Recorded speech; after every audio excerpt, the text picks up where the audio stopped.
Hello, I'm Anissa. My sister once told people I was used to scraps, and then made sure I ate Thanksgiving dinner behind her house, next to the trash bins. They called it a seating mistake. But what do you call it when your name's missing from the will, your blog gets targeted, and CPS shows up at your door, uninvited? I thought I was losing my mind, until a woman in a black Bentley pulled up and said, "We've been watching. We believe you." How did I get from leftovers to microphones?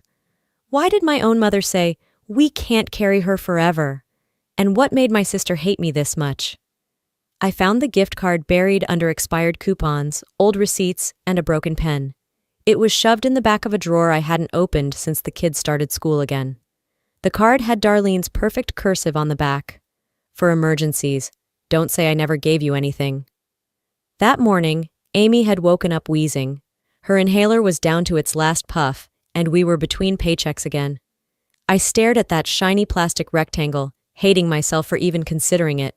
But my daughter's breath came first. I bundled her in a hoodie 2 sizes too big and told Lyle to come with us. We didn't talk much on the drive. The cold had crept into the old car again. Heat only worked when it wanted to. And all I could think about was how badly I needed this to just work. At the pharmacy, I handed the card over with a hopeful smile I'd practiced in the rearview mirror. The cashier, a young guy with pink hair and bitten nails, slid it once, then again, then slower the third time. "I'm sorry, it's not going through." "Try it again," I said, already knowing. He did. Nothing. Amy tugged my coat. "Are we still getting lunch after?" My throat tightened. "We'll see, baby." I paid in quarters, dimes, and 2 wrinkled singles. I left with a brown paper bag and a heat in my face that had nothing to do with the wind outside. We got back in the car, and I didn't speak the entire way home. Lyle didn't ask. He just looked out the window, jaw clenched like his father's used to when he was hiding disappointment. Amy clutched her inhaler like a secret. After I tucked her into a nest of blankets on the couch, I made myself a cup of weak tea. That's when I remembered. Darlene had given me that card at her birthday brunch 3 months ago. Somewhere between the avocado toast and the endless mimosas, she had smiled that tight-lipped smile and slid it across the table like it was a check I'd never cash. "Use it when your freelancing dreams crash again," she'd said. "Or just, when you're out of gas." Her friends laughed. I laughed too. That's what I did back then. Smile, play along, pretend none of it got to me. Now I was standing in my kitchen, holding a worthless card like it was evidence in a trial no one would ever see. I snapped it in half. It made a satisfying crack, but the sting stayed. Later that night, with the kids asleep, I opened my laptop and typed. They say it's the thought that counts. But what if the thought was cruel? The next morning I was folding laundry on the couch, half watching a cartoon Amy liked and half ignoring the buzzing in my phone. It was Saturday, quiet, unremarkable. Lyle was in his room, probably sketching again, and Amy had wrapped herself in the same blanket she slept under.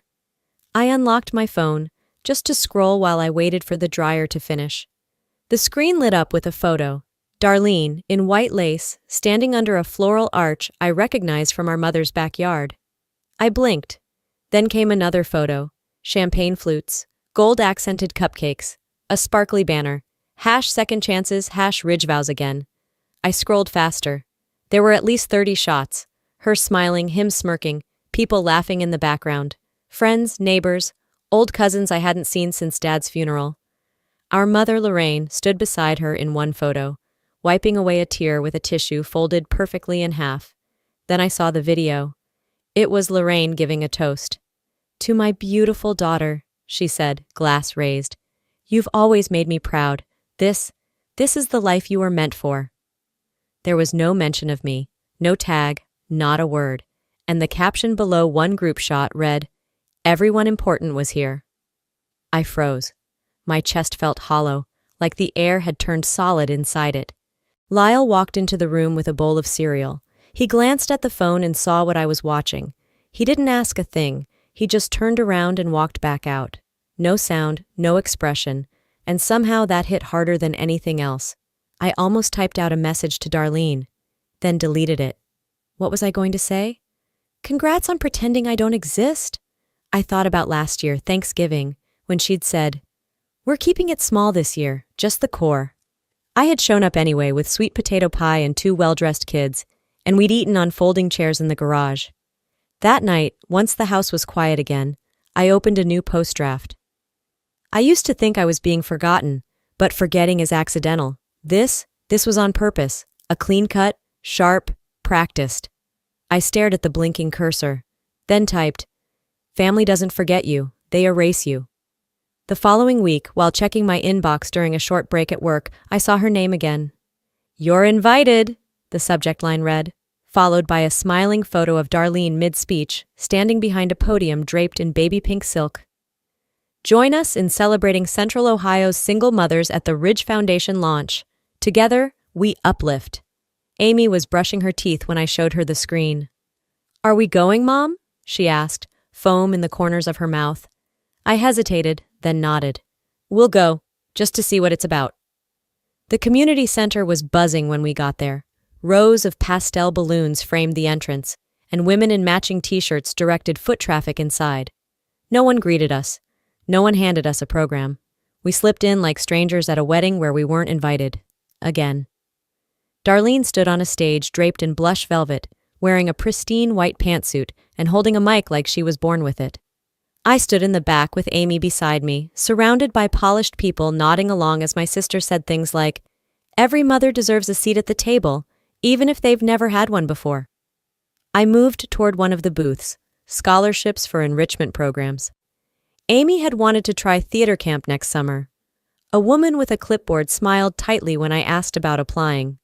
"I'm sorry," she said softly, eyes sliding away. "This is for pre-approved families. Invitation only, part of our internal outreach list." I opened my mouth, then shut it. Amy looked up at me with wide eyes. I didn't want her to see me unravel. On stage, Darlene hugged a young mom holding a toddler. Flashbulbs popped. Applause filled the room. And in all her polished, practiced language, not once did she mention my blog. The one that had covered stories like this for years. The one I had started after leaving my ex, when writing was the only thing I could do after midnight while the kids slept. As we turned to leave, Amy asked, "Are we not struggling enough?" I didn't answer. I just held her hand tighter. That night, I sat at my laptop again, fingers hovering over the keyboard. The words came easily this time. It's easy to love the idea of the poor when they're not sitting at your dinner table. It's even easier when they don't share your last name. Later that week, while sorting mail and half listening to a documentary playing in the background, my phone buzzed. Lorraine's name flashed across the screen. I didn't pick up. I wasn't ready for another round of pleasantries masked as judgment. But then, she didn't hang up. At first, it was static. Then her voice, muffled like she was on speakerphone. "I've done what I could for her, Dar, but let's be real. She's always been the problem. We can't carry her forever." I froze, phone still in my hand, pressed to my chest like a wound. Darlene responded with something I couldn't quite catch, but Lorraine's voice stayed sharp and clear. "She makes everything harder than it needs to be. Always has. I'm tired of pretending." Each word landed like a slap. I hadn't expected much from her, but even so, this cut deeper. She wasn't whispering. She wasn't careful. She was certain. Then came the part I won't ever forget. "I'll make sure she doesn't cause trouble during the holidays," she said, calm as ever. "But she's not part of our plan." Our plan. As if I was some stray piece that didn't belong on the puzzle. The sound of Lyle's footsteps pulled me back. He came into the room, took one look at my face, and said nothing. He didn't need to. He just walked over and wrapped his arms around me. I sank to the floor with him beside me, both of us silent. He was 12. He shouldn't have had to hold up his mother. My mind flashed to 5th grade, the night of the parent-teacher conference. Lorraine had promised to come. I wore the red sweater she said made me look neat, but she never showed. Later, I found out she was at Darlene's ballet recital, front row, beaming in every photo. Even now, she never picked me. Later that night, after Lyle and Amy had gone to sleep, I stared at my laptop screen. My fingers hovered over the keyboard, then began to move. A mother isn't just the woman who gave birth to you. She's the one who shows up. She's the one who sees you. I paused. And sometimes, she's just the one who chose someone else. Thanksgiving crept in with a gray sky and brittle wind. The streets were quiet, lined with cars parked for family dinners and crowded driveways. Mine wasn't one of them. I ironed Amy's dress while Lyle adjusted his shirt collar in the mirror. We packed up the pie she helped bake and drove in silence to Bentley Creek. As expected, no one answered the door. I knocked once, then let us in. The warmth hit like a wall, fireplace on, jazz humming low, and clinking glasses in the background. I guided the kids through the entryway, their footsteps swallowed by thick carpet. Darlene appeared in stilettos and a wine-colored silk dress. She didn't look surprised to see us. "Oh, you brought something," she said, eyeing the pie. "That's cute." Lorraine sat perched on the edge of the white couch, swirling her wine. She didn't bother to stand or even look directly at me. Just muttered, "Traffic must have been something." I set the pie on the counter, straightened up, and forced a smile. A few minutes later, Darlene clapped her hands. "So," she announced cheerfully, "we're a little tight on space this year, but don't worry, we've set you guys up out back."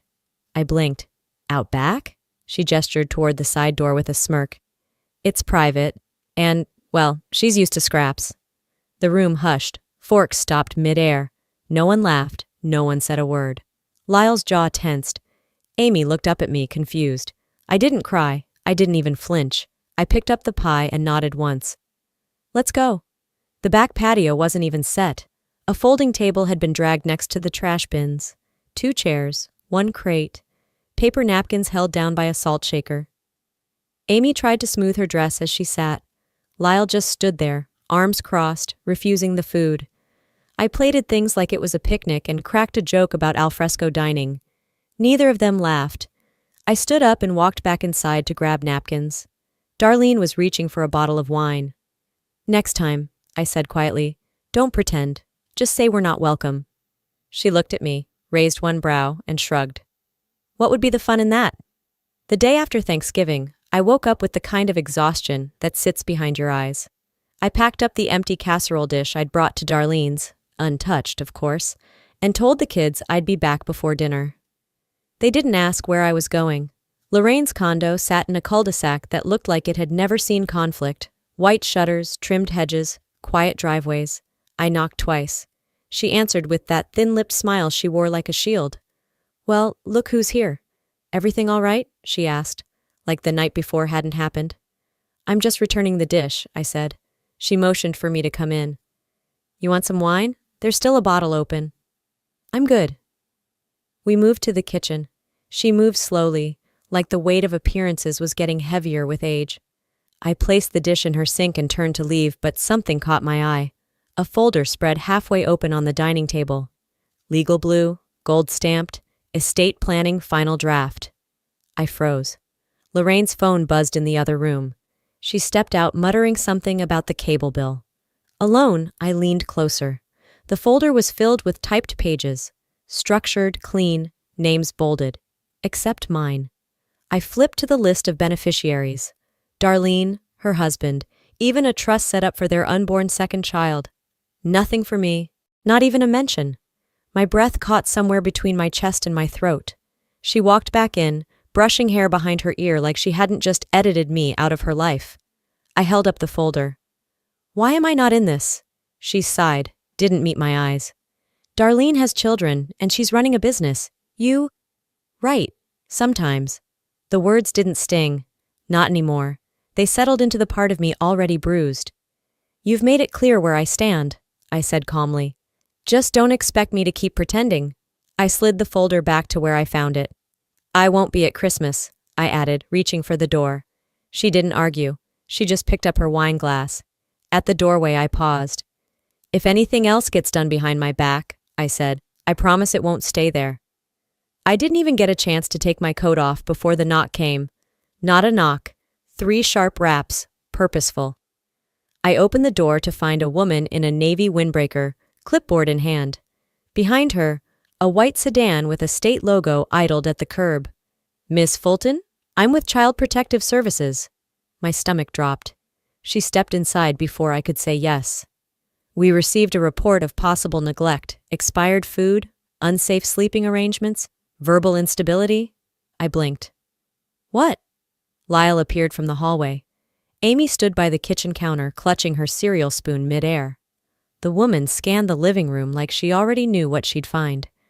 Do you mind if I take a quick look around? I nodded stiffly. What else could I do? The apartment wasn't spotless, but it was clean.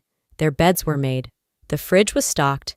Amy had colored sticky notes on the wall for her asthma reminders. Lyle's books were lined up next to the heater. She asked questions, took notes. I answered every single one, but deep down I knew this wasn't random.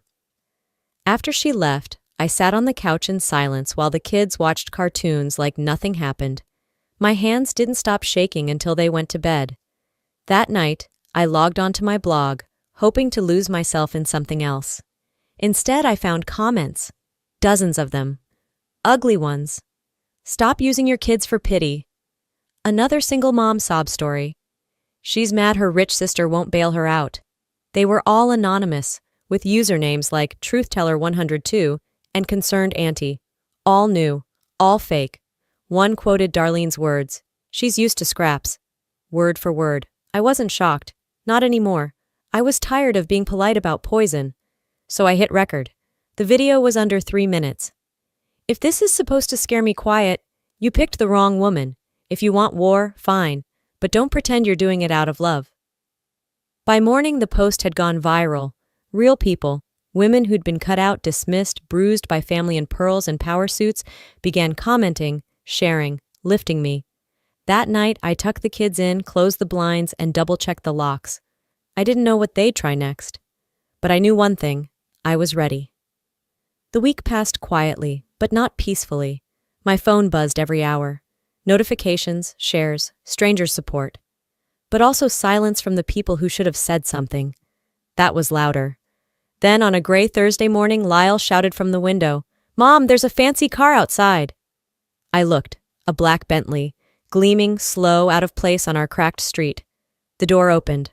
A woman stepped out. Gray suit, heels that didn't flinch on the icy curb. She carried herself like someone who never begged to be heard. "Anissa Fulton?" she asked. I nodded, guarded. "I'm Velma Whitmore. I run Reclaim Dignity. We saw your video and your blog. We'd like you to open our advocacy summit next week." I blinked. "Why me?" she smiled. "Because your story isn't rare. You just had the guts to tell it." A week later, I stood backstage in a downtown Columbus ballroom. Velvet curtains, spotlights, rows of folding chairs filled with faces like mine. Tired, curious, quietly strong. Velma introduced me. She reminded us that family doesn't always mean safety. Sometimes it means surviving anyway. Please welcome Anissa Fulton. My hands didn't shake. I spoke from the place behind my ribs, the part that had broken too many times not to harden. I told them about the gift card that didn't work, about the wedding that didn't include me, about folding chairs behind a garbage bin while people with my blood toasted champagne inside. She said I was used to scraps, I said. But here's what they never understood. Scraps don't make you small. They make you resourceful. They sharpen you. Silence. Then applause. Then a wave. Women lined up after. Some hugged me. Some whispered, "That was me. I thought it was just me." Back home that evening, I lit a candle and poured tea. Darlene's number flashed across my screen. I let it ring. A minute later, Lorraine's message popped up. "Saw the video. Hope you're well." I replied, "We're better than ever. Thanks." I put the phone down, looked around my apartment. The same space. But it felt different. I'd been pushed to the margins, and somehow, I'd built a platform there. 2 weeks after the summit, the silence didn't sting. It simply confirmed everything I already knew. One gray afternoon, I was folding laundry when a memory hit like a slow wave. It was years ago, back when Darlene had just started dating Raymond. He was charming, the kind of man who always looked for reflections of himself in every mirror and every woman's eyes. One evening, after a family dinner, he'd cornered me in the kitchen, said I looked way better than Darlene ever mentioned. I told him to back off. He smiled like I was the joke. That same night, Darlene caught me walking out of the hallway, alone. But it didn't matter. Her mind had already built the scene she needed. She never saw me the same after that. But the real wound was older. I was 21, scared, and sitting in a clinic lobby. My mother beside me, purse clenched, voice tight. "If you keep this baby," Lorraine had said, "you'll ruin your life, and mine." And just like that, my voice disappeared. I didn't speak of it for years. I had buried it under diapers, side gigs, and long shifts. Until now. That night, Amy curled up next to me on the couch. She fiddled with the hem of her pajamas, her eyes wide. "Will we ever see them again?" she asked softly. I ran my fingers through her curls. "No, baby, we don't need to." She didn't argue, just held tighter. Later, my phone buzzed again. Lorraine. One line. "Saw the article? Congratulations, I guess."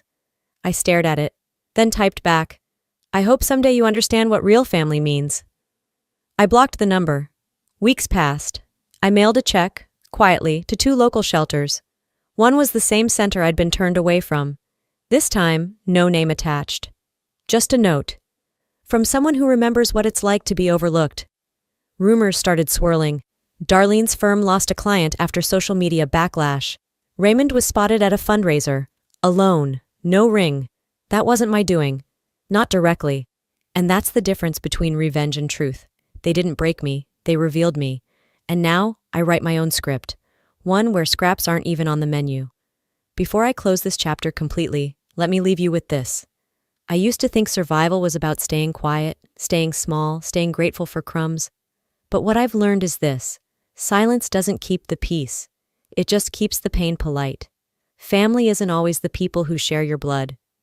Sometimes it's the people who show up, who see your worth, who choose you even when it's inconvenient. And sometimes, that person has to be you.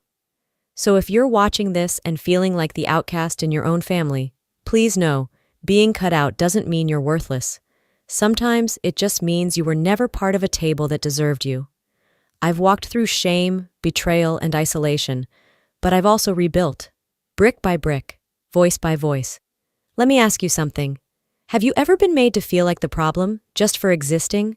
Have you ever been erased, but found your own pen and wrote yourself back in? Drop your thoughts in the comments.